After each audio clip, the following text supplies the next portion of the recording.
Now notice this. Watch what happens when Alex is debating a religious person. One of the things that shocked them about Isaiah was that it was word for word identical to the Masoretic text. Word for word. Word for word, yeah. Wow, that would be amazing if it were true. Now, most of these variants are small. They're differences in spelling, for example. Notice how critical Alex is of the details of what Westhoff said.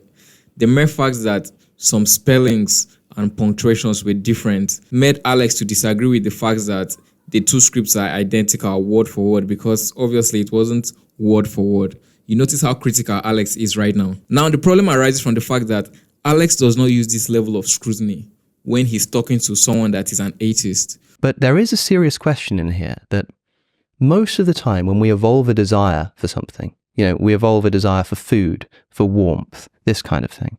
The reason for that is because this desire gives us reason to seek out those things in the real world. If there were no food and digestion, if there were no temperature, it would make no sense for us to evolve a desire for food. Almost everywhere we look in the world, we find people with religious sensibilities. Why would it be that we would universally evolve that desire if that desire doesn't actually latch onto anything in reality? This was a very good question, and I was very curious to hear what Richard Dawkins' response would be. And I tell you the truth, nothing on earth could have prepared me for how underwhelming his response was.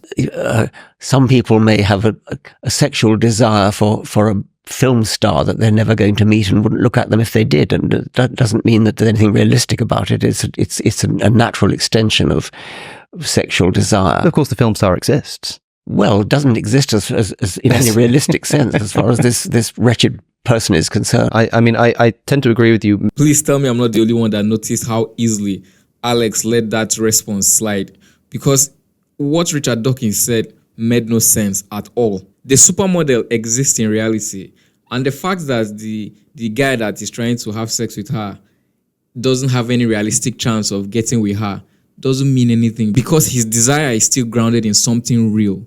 It doesn't, that's not rocket science. It's so easy to figure that out. Alex at this point has forgotten that he's a critical person that cannot let the differences in punctuation and spelling go when you're trying to describe something as identical. That shows you that Alex is really not interested in the truth. He really doesn't care if Richard Dawkins is making a very careless claim. He really doesn't care. So far, it's aligning with what he's trying to do. And what is he really trying to do? He's trying to push his career as an atheist. And the fact that when he was asked what it would take to change his mind concerning religion, his response was that it would take a religious experience.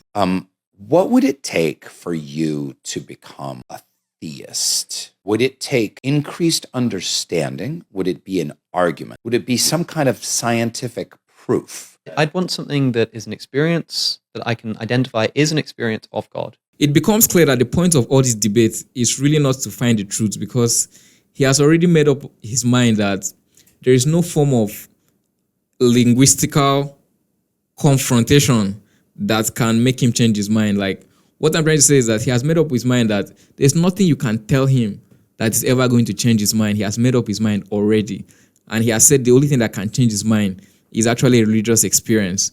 So what that means is that the reason why he's doing all these debates is just to boost his career. He's really not trying to find the truth while he's doing all these debates. He's just making himself look better by disagreeing with everything religious people have to say, no matter how sensible it is. Then on the other side, when he has an opportunity to talk to atheists, what does he do? He just ignores all the irrational things they say and just accepts whatever claim they make. So far, it supports the claim that atheism is the right way to live. So when you watch another video of Alex destroying a religious person, you should understand that that is just an act. That guy is really not interested in the truth.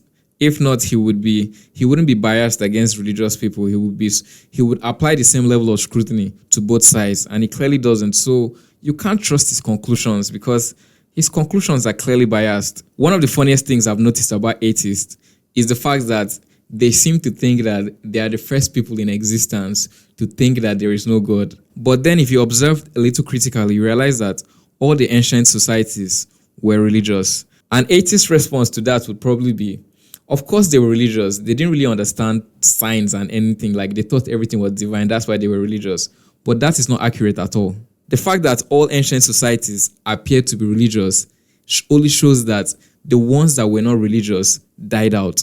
That's just what it means. If you understand anything about natural selection and evolution, what you realize is that the most accurate description of what the reason is as to why ancient people are all religious is because the people that were not religious all died out, because that's how natural selection works. It gives the chance for all the variables to exist, but it's only the one that can exist that continues to exist. The ones that cannot exist die out. That is how natural selection works. And that is the inherent problem with atheism, is that it really doesn't work. It really doesn't work.